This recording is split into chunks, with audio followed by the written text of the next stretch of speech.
Olá, estamos em mais um episódio do Pode Semear, um podcast patrocinado pela Neogen e pela Cereal Ouro, para trazer conhecimento e informação para você, amigo, produtor, interessados do agro que querem aprender um pouquinho mais. E hoje a gente está com um convidado especial, o Túlio, e a gente vai direto ao ponto, como é o lema da empresa. E eu vou deixar ele se apresentar, mas antes eu vou me apresentar. Meu nome é Camila, estou como supervisora comercial da Cereal Ouro. Estou aqui na presença do Arival também, que é o nosso diretor comercial e de marketing. Mais um podcast, né? E esse especial aqui com o Túlio. Acho que foi uma das primeiras pessoas quando eu vim para a Cereal Ouro, que nós conversamos na época, né? Fizemos muita coisa em conjunto e agora é um prazer recebê-lo para contar um pouquinho dessa trajetória, do que você tem feito, o que você tem trazido e principalmente algo que eu acho que é fantástico e importantíssimo, que é a transferência dessa informação, que para mim eu acho que é o ponto vital e que 90% das empresas falha. Né? O conhecimento que as empresas têm é muito forte, mas na hora que vai transferir para o produtor, que é o momento a cerejinha do bolo, nós não temos a didática, nós não temos a forma e muitas vezes nem a linguagem do produtor, e vocês fazem isso tão bem feito, né, Túlio? Arival, primeiramente queria dizer que é um prazer enorme estar nesse podcast na Cereal. Eu me sinto em casa aqui na Cereal, Camila. Obrigado pelo convite. É um prazer enorme estar aqui com vocês. Eu tenho uma história com a Cereal aí de mais de 10 anos de interações e tal. Sempre que eu precisei, isso foi de prontidão. Então, para mim, é um prazer enorme e uma honra estar aqui com vocês. Muito obrigado.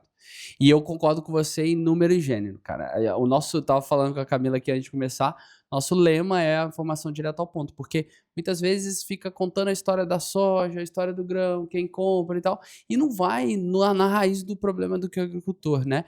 E aí a minha intenção, sempre a nossa intenção na Agro e até tá no nosso lema, é informação direta ao ponto. A gente tem muito dado, a gente tem muita informação. Nossa, com os nossos parceiros são 17 estações de pesquisas juntas, além de mais de 600 mil hectares de consultoria no Brasil, com grupos que variam de 180 a 1.000 hectares, né? E que dão uma visibilidade. Além disso, tem as mentorias que a gente tem também, que eu falo que é uma parabólica de informação. Eu quero saber quanto que plantou no Brasil inteiro. Eu mando na mentoria lá uma pesquisa, eu saio com uma visão de como que está o plantio por cada região. E é uma parabólica de problema. Tudo que você pensar de problema, que está dando problema no campo, lá aparece assim muito rápido. Então é isso. Hoje a Grower, ela vem de uma interação muito grande. Eu falo que é uma empresa de pesquisa que virou consultoria e não o contrário. Muitas vezes o caminho é o contrário, mas é uma empresa de pesquisa que virou consultoria, que consegue gerar informação, mas aplicar, ver se deu certo. O produtor conseguiu aplicar? Aquilo passou no pulverizador? Foi viável? Exige uma coisa que ele não consegue? Então a gente tem que voltar lá atrás, repesquisar, montar de uma forma que seja viável para depois o negócio expandir. E não pode ficar guardado, né? Informação, cara, a informação vai chegar. Nosso lema é assim: a informação vai chegar, mas se for a gente que levou, quer dizer que a gente vira referência. Então, a Grower tem isso, ela não guarda informação. Todo evento que a gente leva o que a gente tem de mais novo. E obrigado mais uma vez por estar aqui. Para mim é uma honra estar com vocês aqui hoje. A gente também agradece aceitar o convite, né? Eu estava vendo um pouquinho sobre você, Túlio, eu te sigo também nas redes sociais, vejo seus vídeos. Eu sei que você tem mestrado em produção vegetal, né? Para além de ser diretor da Agro, você é pesquisador, consultor e produtor rural, né? Então, assim, é uma bagagem bem grande e bem relacionada com a agro. Queria saber um pouquinho, fiquei curiosa para saber um pouquinho mais da sua trajetória, da sua história e como o agro chegou na sua vida, assim.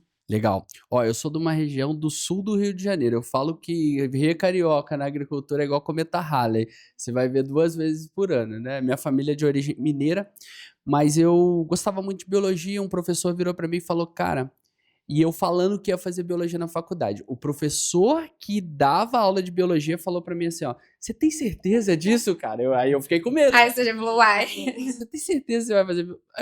professor, por quê? Ele, não, cara, é assim, ó, 90% vira professor e 10% vira pesquisador. Então tem uma grande chance. Você quer virar professor? Eu falei, não, você tá doido. Falei pro professor isso. E aí ele já virou e falou, cara, então por que você não faz agronomia? Ó, como professor, ele pode mudar a sua vida, né? Ele mudou minha vida, chama Ronaldo, encontrei com ele faz um ano, cara espetacular. E aí eu comecei a pesquisar, eu tinha uma prima que estava fazendo, um tio que era agrônomo formado, conversei com eles, fui visitar a Universidade Rural do Rio de Janeiro, com a qual eu me formei, fiquei maravilhado e confesso, até o terceiro período eu queria desistir da faculdade. Por quê? Eu sou um cara que eu vim da cidade, infelizmente meu contato com agro era pouco até então. Então as primeiras matérias na agronomia são muito específicas, organografia, anatomia vegetal, você revisa o segundo grau. Agora, quando Prática, né? prática. Agora, quando começou matéria que ninguém gostava, fisiologia, bioquímica, eu adorava. E física do solo, fertilidade do solo, o povo corria, eu adorava as matérias. Comecei a estagiar na Embrapa. A Embrapa foi uma escola maravilhosa. Eu falo que foi meu primeiro emprego. Fiquei 2 anos e meio estagiando no mesmo laboratório com o Jean. E o cara me ensinou muito, o cara me apadrinhou. E a minha história com agro e de campo mesmo começa através da Monsanto. Eu fiz quando a Intacta veio para o campo, a Monsanto fez um time de 35 agrônomos. Ela fez um processo seletivo de 4.800 agrônomos, São Paulo, Curitiba, vários lugares do país. Eu participei e passei. Nunca tinha tido uma experiência assim, sabia nada, sendo bem sincero.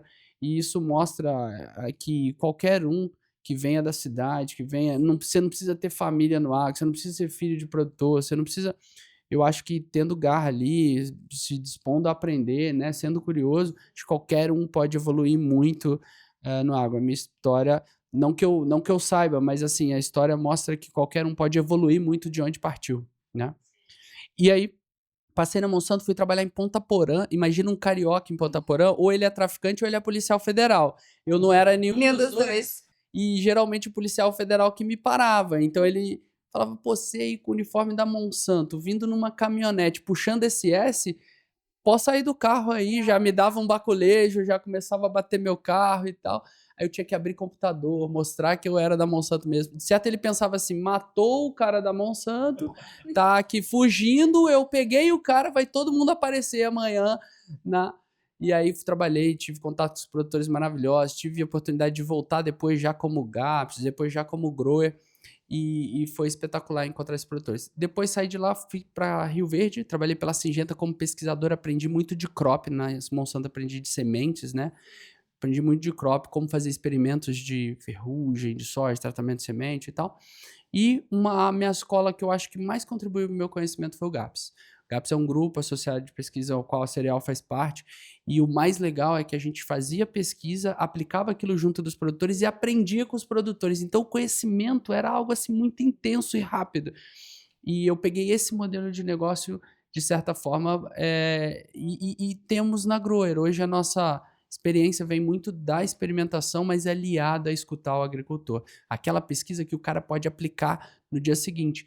E as oportunidades começaram a surgir muito quando eu estava no GAPS. Comecei a ter dificuldade até de mediar as oportunidades que apareciam dentro do GAPS. E aí, por fim, eu tomei a decisão de criar a Grower junto com o Rafael Nunes, que para mim é uma referência a nível nacional da fertilidade e nutrição, e é um cara que tem trazido uma evolução enorme no manejo de fertilidade e nutrição. Então juntou um cara de fitotecnia com um cara fazendo consultoria de planejamentos e pesquisa. Hoje a gente tem a Laís Fontana, que é fera na fitopatologia, agora veio o Gabriel para um projeto de consultoria mais na região do sudoeste goiano, e a empresa, graças a Deus, está de vento em popa, crescendo.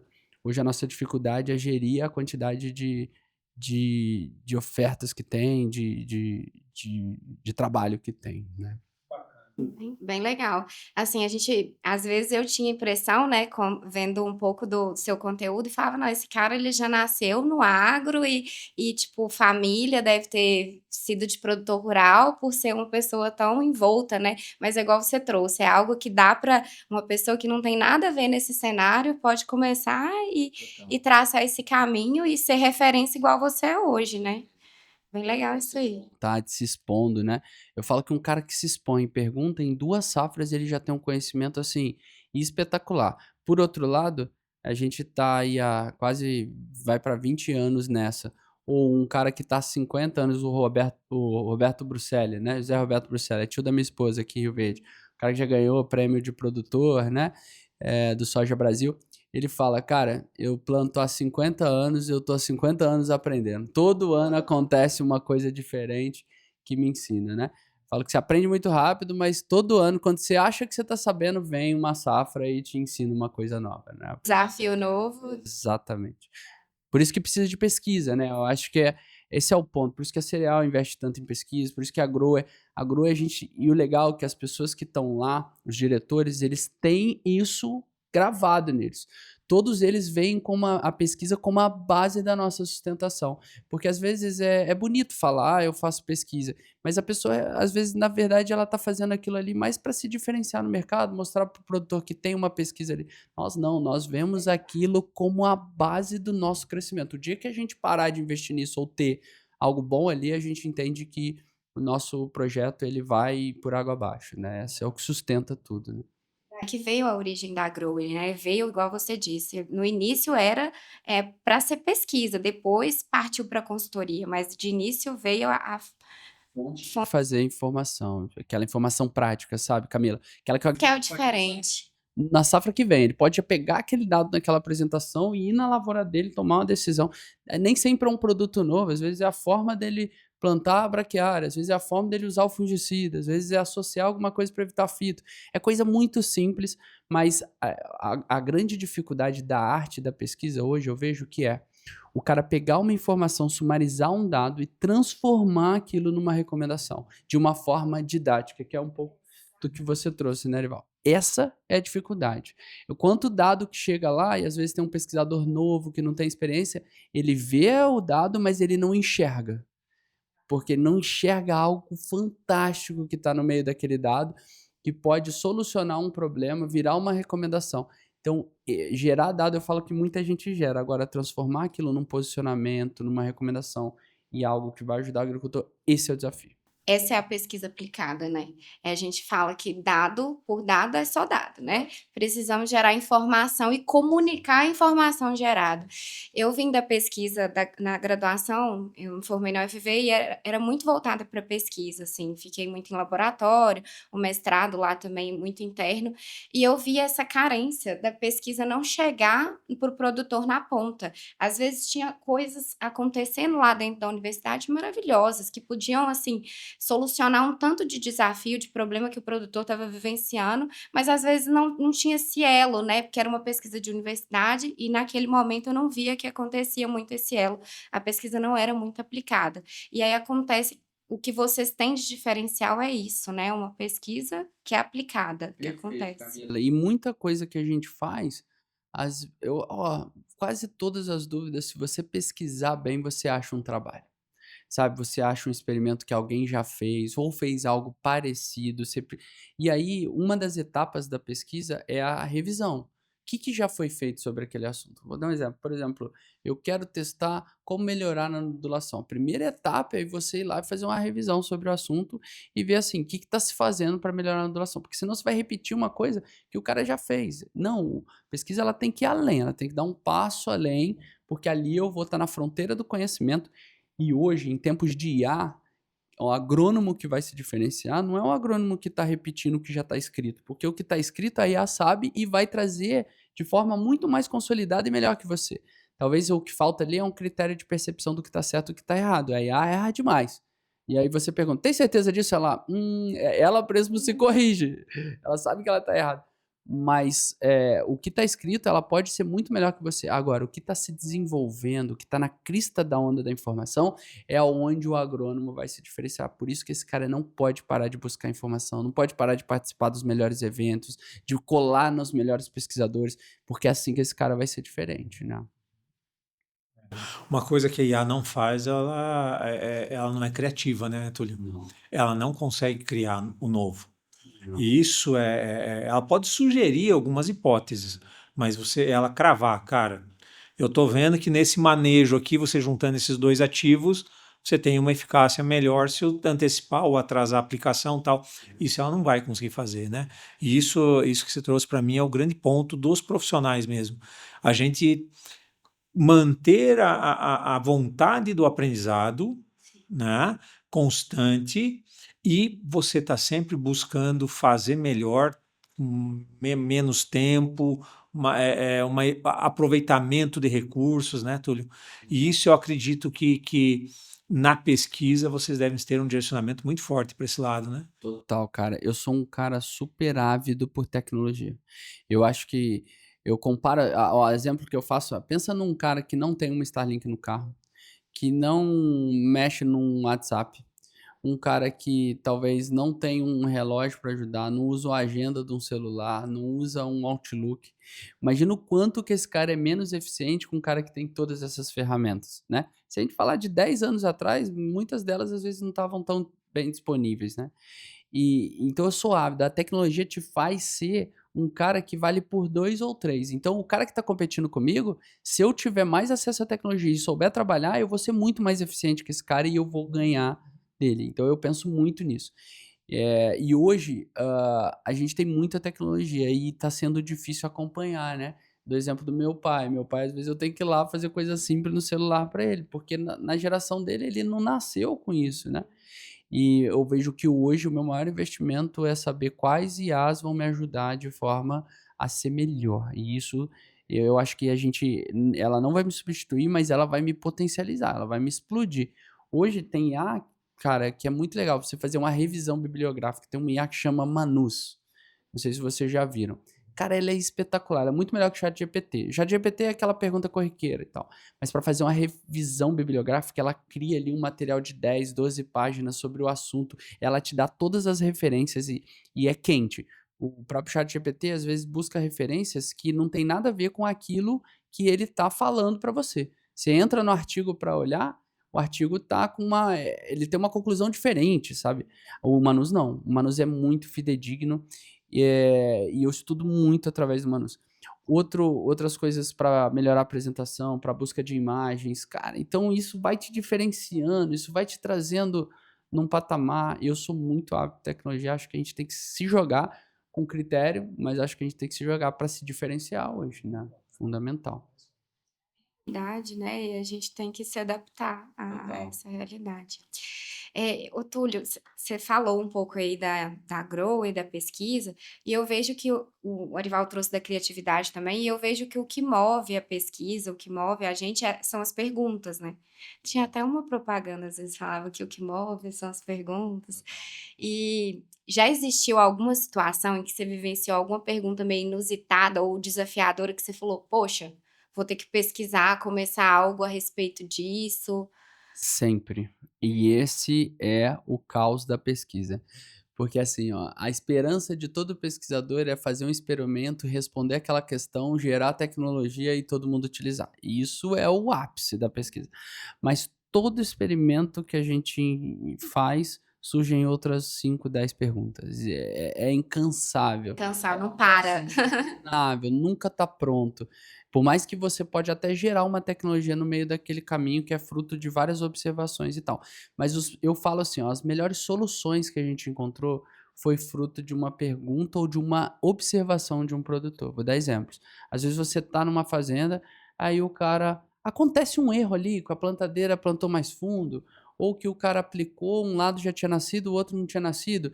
E ali você tira uma observação, você fala, nossa, isso aqui explica então aquele problema lá que a gente viu lá naquele outro produtor. E aí você começa a partir daquilo, poxa, mas se isso acontece assim, eu posso montar um experimento para validar aquilo e realmente ver se essa é a fonte da causa desse problema. Cara, ó, vamos falar, um exemplo de hoje de manhã, tem um parceiro nosso da JJ, de Palotina, e lá tem um problema que chama encarquilhamento. A soja, ela encarquilha, você deve conhecer bem, você era daquela região, e ninguém sabe a razão desse problema. O troço tem mais de 10 anos, a Embrapa fez vários trabalhos, fizemos reuniões com a Embrapa ano passado, chamei vários consultores parceiros nossos, e o troço está meio aberto. Cara, plantio no mesmo dia, só que a plantadeira de experimento de um jeito, a plantadeira do produtor passou, assim, cruzando o experimento, em parte do experimento. A do produtor estava sem sintoma, a planta top, mesma variedade, mesma semente, e o do experimento detonado, só porque foi plantado na bicicletinha. e não se sabe a razão. Então, coisas assim te intrigam e te levam a gerar conclusões, perguntas, e aquilo vira experimento.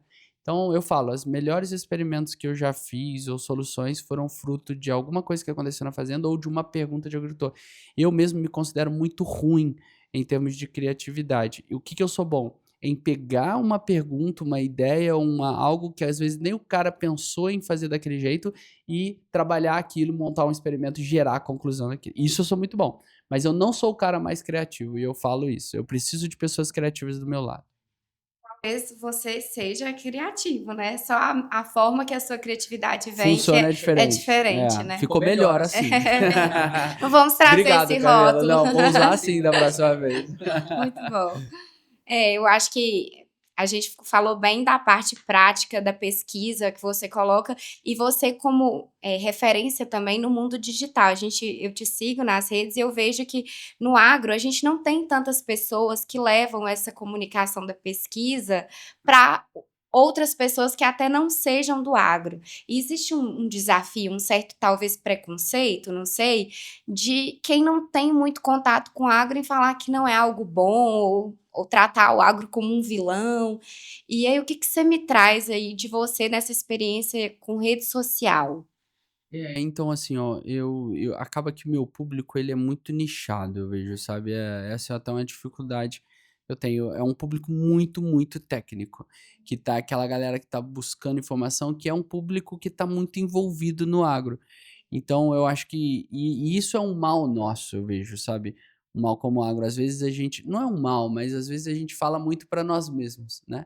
Então é como a gente trouxesse o agro para pessoas que já são do agro, e aí o impacto é baixo, né?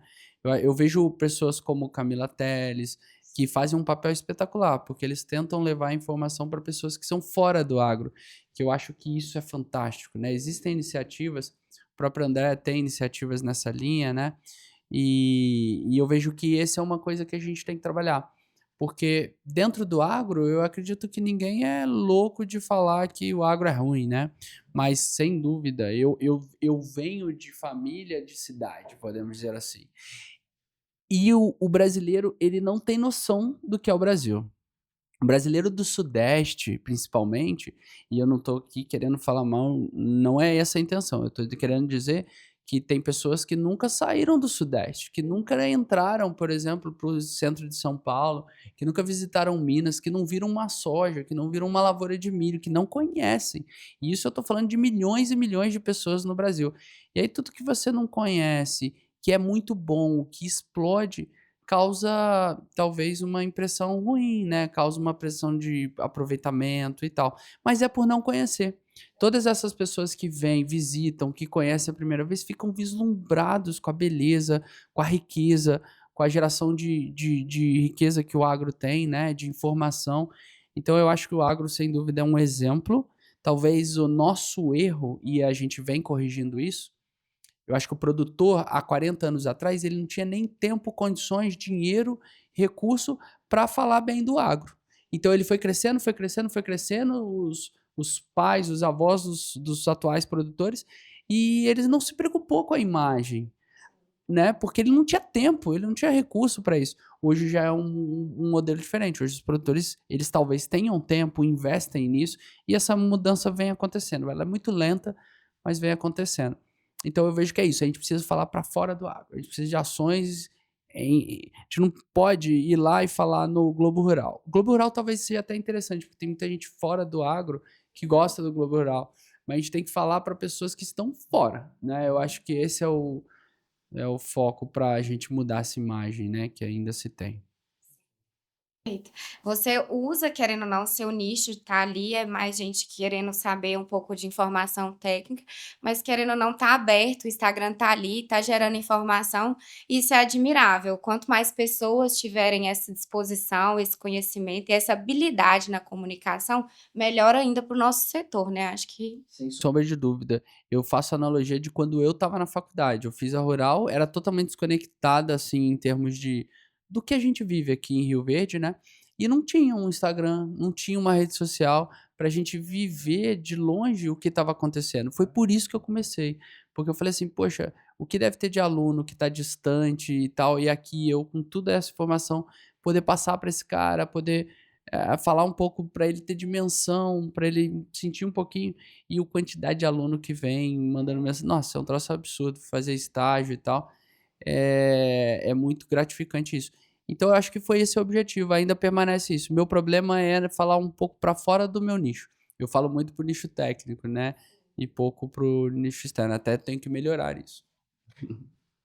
Legal. Viu, Túlio? E dentro desse projeto da Grower, né?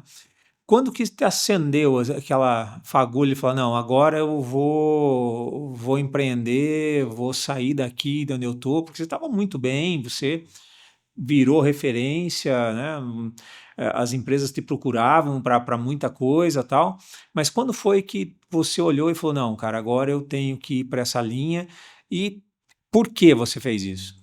Cara, primeiro ponto é que, o GAPS foi uma escola maravilhosa, então se eu tô onde eu tô, eu devo muito ao GAPS, à própria Singenta, ao Monsanto, à Embrapa, né. Eu aprendi demais lá, ele me proporcionou isso. Só que em algum momento, eu eu eu podia ter outras experiências, como pivô, arroz, feijão, ter o algodão, conhecer mais outras regiões, e eu não conseguiria fazer isso entregando bem no GAPS. E aí essa decisão demorou só de eu conversar a primeira vez que eu sentei com o Felipe Schwenn no almoço, e eu realmente saí, isso demorou quase um ano. Eu falei: "Felipe, o tempo que você precisar", eu tomei a decisão, e eu tomei a decisão justamente para poder isso. Eu me sentia ali, sabe quando você está num lugar e se sente um pouco limitado? Já era meu quinto, sexto ano, meu projeto com eles era de 3 a 5. Quando a gente começou o projeto de transformar a pesquisa do GAPS, que eu não fiz isso sozinho, foram os produtores, talvez eu tenha orientado em partes, era de 3 a 5 anos. E surgiu tanta oportunidade que eu falei: "Cara, eu quero conhecer o Brasil, eu quero ir para outras regiões", mas eu não podia deixar a desejar no GAPS. E aí foi nesse caminho. E aí, paralelamente, o Rafael estava na mesma situação dentro da Embrapa. Então a gente se complementava muito, um acreditava muito no outro, a gente pensa igual em termos de informação, a gente tem iniciativas muito semelhantes, e deu muito, graças a Deus, deu muito certo. Só que você sair de um lugar como o GAPS e tomar a decisão de montar o seu próprio negócio, é um mês não dormindo ali, uma tensão, frio na barriga absurdo. Por mais que deu certo muito rápido, você sair para empreender é sempre uma decisão muito difícil, né. Às vezes eu olho, assim, o tanto de coisa que acontece, né, dá até saudade do tempo que não era empreendedor. Mas é gratificante poder fazer o que a gente está fazendo, né, toda a equipe, que é uma equipe maravilhosa, que entrega muito, que muito bem coordenada da Grower como todo. Hoje são quase, tá batendo quase 100 pessoas na Grower hoje. Então, é gratificante estar com toda essa equipe e fazendo o que a gente faz no Brasil. É muita gente, cara. Hoje a gente tem os ensaios só internos da Grower, que são quase 300 aqui dentro de Rio Verde na nossa estação, mas existem os ensaios com os parceiros. Quando a gente bota os parceiros, chega a 650, 700 ensaios por ano, que é nessa rede Grower de experimentação, que são os 17 locais. Isso tem grupos de produtores, como o GAPS, por exemplo, tem grupos tem universidades, existem grupos de alunos dentro de universidades, existem muitos consultores. Os caras têm a consultoria e têm a pesquisa regional e a gente trabalha junto desenvolvendo os protocolos que eles vão fazer. Por exemplo, a gente tem um cliente aí em solo que planta quase 200 mil hectares, que ele montou a pesquisa e a gente que faz a gestão dos protocolos, do que a gente vai fazer, sumarização, de acompanhamento do trabalho, né. É um trabalho bem completo, né. Eu mesmo confesso que eu não tinha conhecimento do portfólio de serviços que vocês têm, né.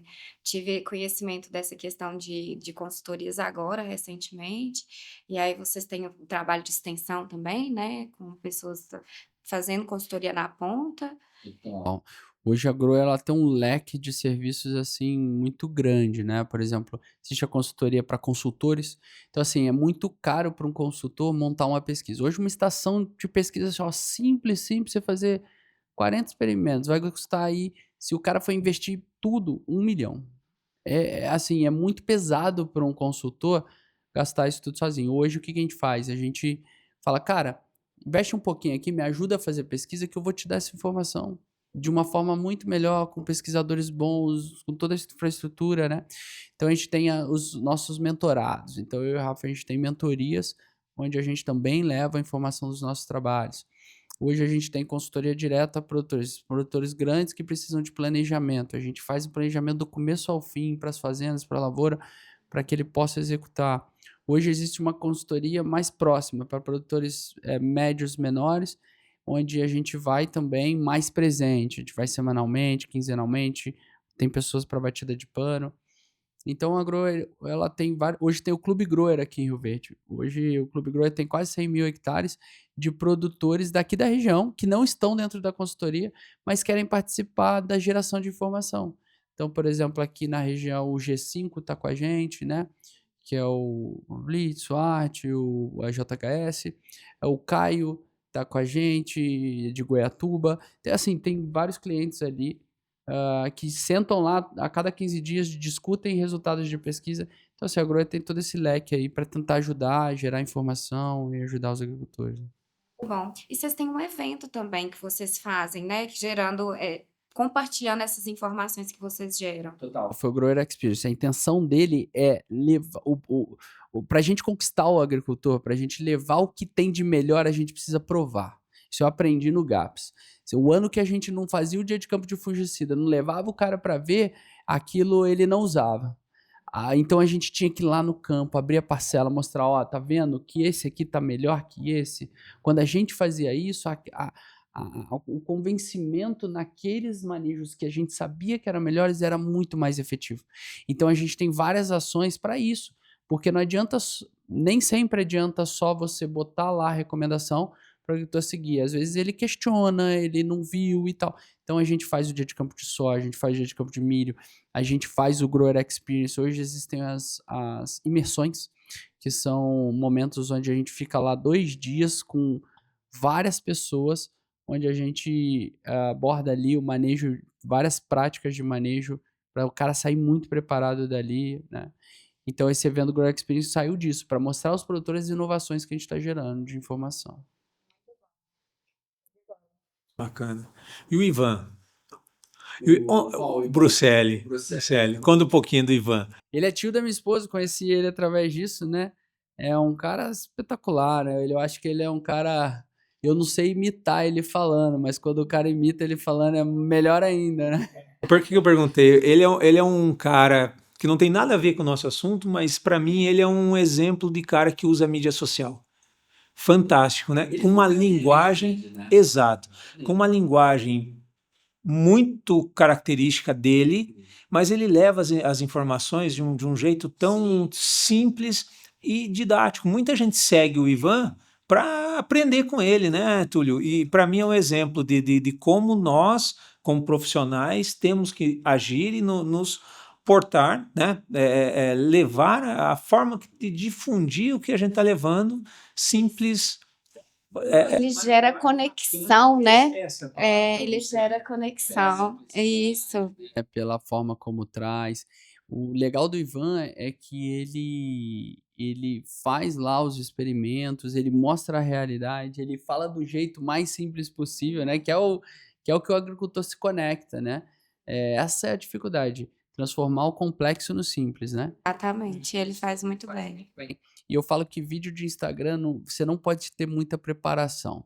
Se você ficar focado em, nossa, eu vou me preparar muito, vou fazer um vídeo muito bonito, você não faz. Em vez de fazer 10, você faz 2. E aí a coisa não acontece. Geralmente o vídeo que estoura é aquele vídeo que você nem deu muita moral, que você achou que não ia dar nada. Então, o Ivan é isso, ele faz os vídeos de forma muito simples e tá muito bem, um cara especial. Os teus vídeos são totalmente diferentes, um conteúdo muito mais técnico, um assunto muito mais formal, tem um jeito, né, comparado com ele, mas eu vejo que os teus vídeos também geram uma conexão muito boa com o público que está assistindo. Eu vejo pelos comentários, né, tem muita interação, né? É, nós fizemos esses dias na Serial Ouro uma capacitação para melhorar a turma a profissionalizar os nossos vídeos, né? Porque a gente gera muita coisa, mas no nosso jeito. Tem que ter uma padronização, né? Túlio, como que você vê? Porque quando você está dentro de uma instituição como o GAPS, muitas vezes você não pode fazer isso tão fundo, senão começam a confundir, achar, ó, o cara está se vendendo, o cara está querendo aparecer, né? Porque você tá restrito. Quando você vem para uma grower, você já é o contrário, você tem que fazer porque realmente você tem que aparecer mais, né? Aonde você se inspirou para conseguir chegar nesse nível de vídeo técnico profundo, mas sem ser maçante, que gera interação, conectividade? Ou é algo que você nunca pensou nisso, começou a fazer e quando viu, isso aconteceu? A inspiração foi um cara que me inspirou muito foi o Leandro Barcelos, que fica na Bahia. Quando eu comecei a fazer isso, o Leandro tinha uns 20.000 seguidores já. E o que que eu olhei, cara? Eu olhei assim, porra, poxa, desculpa a palavra. O Leandro tá lá na Bahia, ele é um gerente de fazenda aqui, pô, legal, mas ele não tem acesso à pesquisa, tá na Bahia e tal. Pô, eu tô aqui em Rio Verde com esse tanto de produtor bom, com esse tanto de pesquisa, tanta coisa legal que passa na minha mão todo dia que eu vejo, e eu posso fazer isso também. E aí eu comecei a entender, aí você vai fazendo e tal. Eu lembro que o primeiro vídeo que estourou, cara, foi muito legal, porque eu comecei a ter 200, 300 seguidores por dia, assim. Foi um vídeo que eu gravei de crotalária, lá no seu Giovanni Paludo, no Montevidéu, onde ele plantou os 20 hectares para fazer semente de crotalária, e do outro lado tinha milho. Onde foi o milho, cara, a soja não batia na canela, no meio da canela. E onde aí você saía andando, entrava na crotalária assim, a soja no meio da coxa aqui, assim, ó. Impressionante, toda fechada, bonita, preta. E aí a gente mostrando lá o percevejo castanho na outra soja, a soja na linha aberta, assim, eu venho andando para outra. Então o produtor ele quer ver isso, o que é visual, o que é diferente, o que o que é realmente palpável, como se fosse um dia de campo eu falo, dia de campo não é para mostrar flip chart e data show. Dia de campo é para mostrar a parcela, é para mostrar a doença, senão não faz dia de campo, senão vai para uma dia de campo a gente tem que mostrar coisa ali visual e o Instagram é a mesma coisa, o que chama atenção é a entonação, voz, mas mostrar uma coisa diferente. O produtor gosta de ver uma coisa impactante, diferente. Esse é o desafio, tentar. Antes eu estava tanto no campo que eu conseguia pegar isso toda hora. Hoje eu tô mais nas consultorias, também na experimentação, mas não tô tão frequente como eu estava antigamente. Mas eu acho que é isso, é tentar trazer o visual mais diferente possível. É isso que o produtor é isso que as pessoas questionam. E o melhor, a dor. O que que é a dor do momento? Por exemplo, a dor do momento é a qualidade de plantio. Por exemplo, o que que a galera tá olhando agora? Como que eu tenho um plantio melhor? Como que umidade, sem umidade? Como que eu planto com silt, sem silt? Essa é a dor. Qualquer vídeo que você poste agora nesse momento sobre isso tem uma chance enorme de bombar. Agora, lá na frente vai ser evitar a fitotoxidez do fungicida. Então, qualquer coisa, o cara vai estar dando fitotoxidez do fungicida. Qualquer coisa que você poste lá na frente para isso, tem uma chance enorme. Vou dar um exemplo. No meio do ano, os vídeos são muito difíceis de estourar. Porque no meio do ano o cara tá com a cabeça assim, cara, eu não quero, sabe? Eu tô cansado, deixa eu descansar. Então o cara não quer, então cai muito as visualizações. Agora começa a safra, começam os problemas e você bota um vídeo ali mostrando um experimento com o problema que o cara tá tendo, nossa, aquilo explode. Essa visão, né? Muito bom. É do momento. E você falando do momento, aí já me surgiu uma outra dúvida. Você que está aí bem por dentro das vivências de muitos produtores, qual que é a dor relacionada, assim, não só porque é época de plantio, mas relacionada ao agro, principalmente da nossa região? Você vê algo que, tipo assim, isso aqui tá tirando o sono da galera e a gente Alguma coisa mais técnica? técnica, só a gente mudando um pouco o foco aqui, só porque você falou da dor, eu falei, fiquei curiosa, ele deve ter uma bagagem, um repertório muito grande, às vezes traz isso de informação pra gente. Nossa, é muito fácil. Para mim, a dor número um hoje, não só na nossa região, a nível cerrado, é o pé de galinha. É uma planta daninha. Eu acho que falando de soja principalmente, talvez milho não, talvez o milho, a Spodoptera, eu acredito que já é ou será a principal dor do agricultor pela quebra das biotecnologias que aconteceu agora quase em todos os locais. E o verde ainda está relativamente bom pelos nossos levantamentos. Mas é o pé de galinha. O pé de galinha, assim, é uma dor minha. Eu falo na Grower que a gente tem que gastar dinheiro com o que é dor do agricultor. Eu tenho um monte de ideia de experimentação, com coisas que podem ser importantes daqui a 5, 10 anos. Mas às vezes aquilo é uma dor, aquilo vai se transformar numa dor. A dor é o que a gente tem que experimentar, porque a dor, a chance de eu acertar um dado que o agricultor precisa agora é altíssimo. E hoje a gente tem mais de 2.300 parcelas em 3 anos experimentando para pé de galinha, entre pré-emergência. Isso é mais, isso é só o que a Grower fez. Fora o que vem de contratação de novos produtos, tem uma enxurrada de novas coisas vindo nos próximos 2, 3 anos. Essa é a principal dor, porque às vezes você tem manejos bons, mas está seco, a planta está estressada, não rebrotou ainda, você precisa plantar, rebrota no meio e é uma toceira. Não consegui manejar lá atrás porque a planta de cobertura não formou, eu manejei, mas não fechou. Então, assim, tem uma série de desafios. Eu vivo isso como agricultor, como consultor, como pesquisador, e esse é o meu maior desafio hoje. Eu acho que nenhum pesquisador a nível Brasil se atreve a falar que tem a solução definitiva para o pé de galinha. Existem várias ferramentas vindo, mas o que hoje a gente tenta trabalhar na Grower é como usar cada uma, como colocar cada uma no seu momento de maior potencial e resolver o problema. Mas é o que a gente hoje precisa ter noção, o custo de um agricultor varia de herbicida de 1 saco e meio a 2. Quando entra o pé de galinha resistente, isso vai para 5 sacos. Nossa, um salto. Isso tem potencial de levar o custo de insumos do cara entre vamos falar, a gente fala aí de crop, né, e nutrição, de 11 para 15 sacos. Então é isso que a gente está vivendo com essa praga. Eu falo que todas as outras pragas eu tenho um manejo até relativamente barato, dá para resolver. Agora o pé de galinha, muitas vezes a gente investe até produtos caros e às vezes há escapes, sendo bem sincero aí. Muito bacana, Túlio. E essa visão tua, eu imagino, né, que essa tua visão como um produtor rural deva te ajudar demais no dia a dia, né? Absurdo. Eu só vi o que era ficar sem dormir depois que eu comecei a plantar.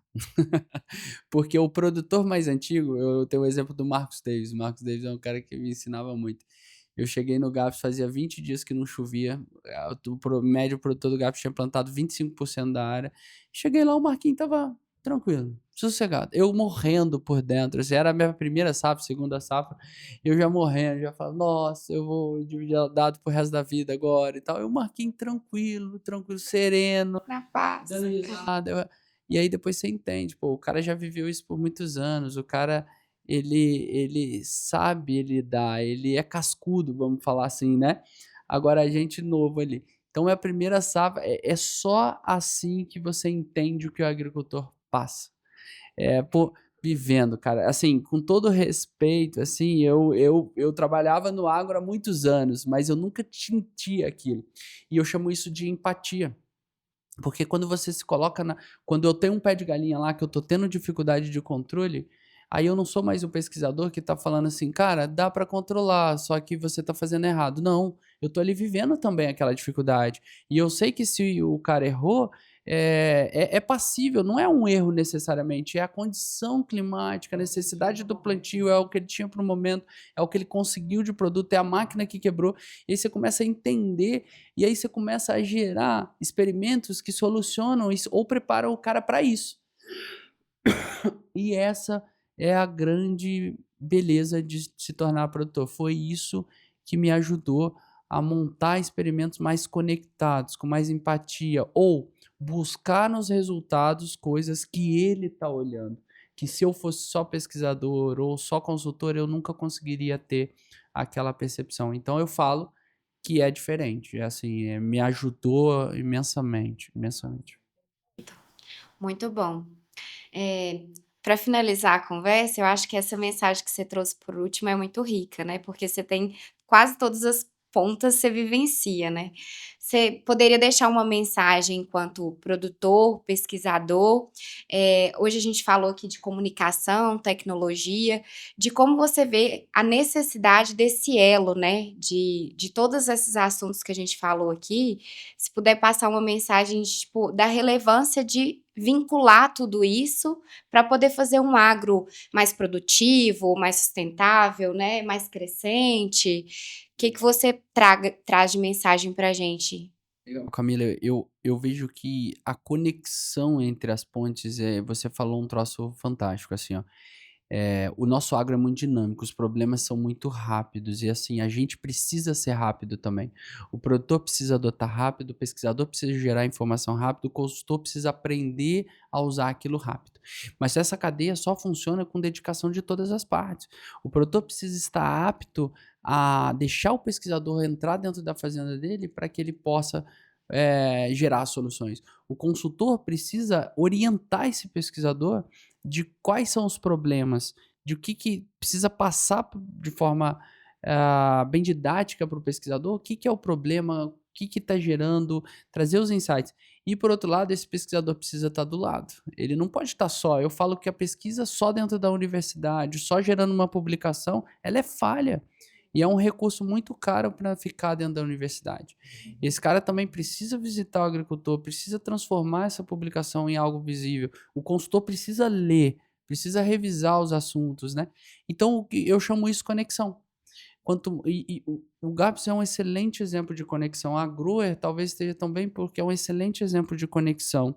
É a conexão da academia, da consultoria e do produtor. É um desafio enorme isso, né? É um desafio enorme. Mas essa galera precisa andar junto. Eu acho que os melhores exemplos de crescimento. Por que Rio Verde é tão pujante? Por que Rio Verde é uma região tão tecnológica? Porque iniciativas como essa acontecem, né? Você tem o Terra Forte, você tem o Soma, você tem o GAPS, você tem outros grupos fantásticos que geram informação conectados. Você tem o UniRV, você tem o IF. É um ambiente extremamente produtivo de tecnologia conectado, né? Então, eu acho que o grande passo para que nós conseguimos evoluir, para que as regiões consigam evoluir, e a gente tem muitos exemplos disso, a PPC, GROA, GA Brasil, que podem dar espaço, se conectar, se permitir se conectar. Eu acho que esse é o grande avanço que a gente precisa para diminuir custo, para produzir mais, para trazer tecnologia, né? E queria finalizar agradecendo de coração. Parabéns a vocês, essa empresa maravilhosa que é. Para mim de novo, é um prazer enorme estar aqui na Cereal. Me sinto em casa desde anos que eu estou aqui próximo a vocês e desejo sucesso nessa safra, que tudo ocorra da melhor forma possível. A gente vai estar junto aí, se Deus quiser. Obrigada, Túlio. A gente também agradece por você tá aqui com a gente, por aceitar esse convite. Foi uma troca muito rica. A gente foi de vários assuntos. Para mim, trouxe muito conhecimento. Admiro muito o profissional que você é e satisfeita com a parceria que a gente. Obrigada. Com a parceria que a gente está traçando aí junto. Espero que a gente ainda vai colher muitos frutos dela, né? Tá começando agora. E, Arival, também, obrigada pela presença, pela participação. Obrigado a você, Camila. Não. O Túlio, para nós, a participação do Túlio, eu acho que é uma cereja no nosso bolo do podcast, porque nós conseguimos, com um único entrevistado, entrevistar um produtor, um pesquisador, um consultor, né? E um professor de natação. É mesmo, tem essa? É, Túlio. Esse último aí, talvez é o que eu queria ser melhor, mas eu sou o pior, vai. Não, mas Não afogo, vai. Acho já que é um falar bom que ponto. nada já é uma palavra muito forte, assim. Tá se profissionalizando ainda, né? Tô meio parado. O endócrino falou que eu tenho que malhar agora. Natação pede massa magra. Tamo nessa aí, tentando. Tentou o desafio. Mas eu adoro nadar. A natação é maravilhoso. Não machuca, emagrece, você se sente muito melhor, né? Mano, meu parceiro aqui de natação. Estamos meio afastado disso, né? Mas Que rica essa conversa, trouxe até influência de vida saudável aqui no final das contas. lifestyle. E ao pessoal de casa que está ouvindo, os nossos amigos, as pessoas que têm interesse nos assuntos do agro, fica o convite. Se gostou do conteúdo, compartilha. Obrigada.